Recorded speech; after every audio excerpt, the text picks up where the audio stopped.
നമ്മുടെ കേരള പോലീസിന്റെ സർവീസിൽ ആദ്യമായിട്ടൊരു പോലീസുകാരനായിട്ട് കയറുന്ന ആള് കേരള ആംഡ് പോലീസിലോ അല്ലെങ്കിൽ SAP സ്പെഷ്യൽ ആംഡ് പോലീസിലോ അല്ലെങ്കിൽ MSP മലബാർ സ്പെഷ്യൽ പോലീസിലോ ആയിരിക്കും ട്രെയിനിങ്ങിനായിട്ട് കയറുന്നത്.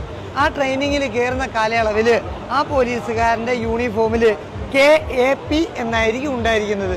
തിരുവനന്തപുരത്ത് സ്പെഷ്യൽ ആംഡ് പോലീസിൽ കയറുന്ന ആളാണെങ്കിൽ SAP എന്നായിരിക്കും.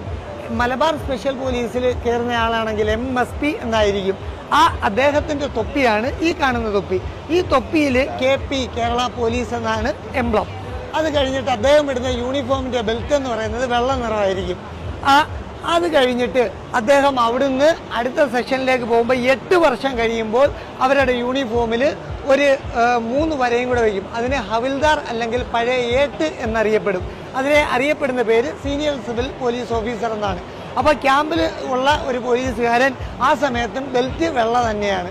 അത് കഴിഞ്ഞിട്ട് 20 വർഷം ആകുമ്പോൾ അദ്ദേഹം ASI ആവുന്നു. ഒരു സ്റ്റാർ വരുന്നു, യൂണിഫോമിനകത്ത് വ്യത്യാസങ്ങൾ വരുന്നുണ്ട്. അദ്ദേഹം അസിസ്റ്റന്റ് സബ് ഇൻസ്പെക്ടർ ASI ആവുന്നു. 28 വർഷം ആകുമ്പോഴത്തേക്ക് അദ്ദേഹം SI ആവുന്നുണ്ട്, 2 സ്റ്റാർ ആവുന്നുണ്ട്. കേരള പോലീസ് തന്നെയാണ്. അദ്ദേഹം സബ് ഇൻസ്പെക്ടർ എന്നറിയപ്പെടുന്നു. ഒരു സാധാരണ പോലീസുകാരനായിട്ട് കയറുന്നയാൾ ക്യാമ്പിലാണെങ്കിൽ ഇവിടം വരെ എത്തും. അതല്ല എന്നുണ്ടെങ്കിൽ അദ്ദേഹം എന്ത് ചെയ്യും? CI rank. അപ്പോൾ ക്യാമ്പിൽ അത് OC റാങ്ക് എന്നറിയപ്പെടും. അപ്പോൾ അവിടെയും 3 സ്റ്റാർ. അവിടെ KPS ആണ്, കേരള പോലീസ് സർവീസാണ്. ഇവിടം മുതൽ അങ്ങോട്ട് ഗസറ്റഡ് പോസ്റ്റാണ്. അപ്പം കേരള പോലീസ് സർവീസാണ്. ഇനി ലോക്കൽ പോലീസ് സ്റ്റേഷനിലേക്ക് വരികയാണെങ്കിൽ സിവിൽ പോലീസ് ഓഫീസറായിട്ട് വരുന്ന ആൾ ക്യാമ്പിൽ നിന്ന് സിവിൽ പോലീസ് ഓഫീസർ ആകുമ്പോൾ KP മാത്രമാകുന്നു, കേരള പോലീസ് മാത്രമാകുന്നു.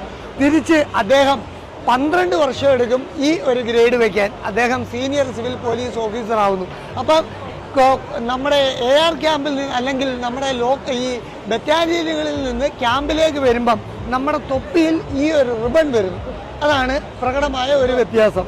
അപ്പം സീനിയർ സിവിൽ പോലീസ് ഓഫീസർ ആകുമ്പോഴും ഈ റിബൺ തന്നെ തൊപ്പിയിലുണ്ട്, എംബ്ലം ഈ വര വരുന്നുണ്ട്. ഇനി നമ്മൾ കേരള പോലീസിൽ എവിടെ ആയിക്കഴിഞ്ഞാലും സാധാരണ പോലീസുകാരൻ കഴിഞ്ഞു, ഗ്രേഡ് കഴിഞ്ഞു, 20 വർഷം കഴിയുമ്പോഴത്തേക്ക് അദ്ദേഹം ASI ആയി മാറുന്നതോടുകൂടി യൂണിഫോമിൻ്റെ തൊപ്പി മാറുന്നു. പിന്നെ അതുകൂടാതെ തന്നെ നമ്മുടെ അവരുടെ ബ്ലാക്ക് ഷൂ മാറി ബ്രൗൺ ഷൂ ആവുകയും ബെൽറ്റ് ക്യാമ്പിലുള്ള വെള്ള ബെൽറ്റുകാരൻ നമ്മുടെ ലോക്കൽ പോലീസിലേക്ക് വരുമ്പം കറുത്ത ബെൽറ്റ് ആവുന്നു. നമ്മുടെ ASI ആവുന്നതോടുകൂടി അവർ ബെൽറ്റ് ബ്രൗൺ ആവുകയും ചെയ്യുന്നു. അത് കഴിഞ്ഞിട്ട് 28 വർഷം കഴിയുമ്പോൾ അദ്ദേഹം SI ആവുന്നു, സബ് ഇൻസ്പെക്ടർ. അത് കഴിഞ്ഞിട്ട് അടുത്ത പ്രൊമോഷനാണ്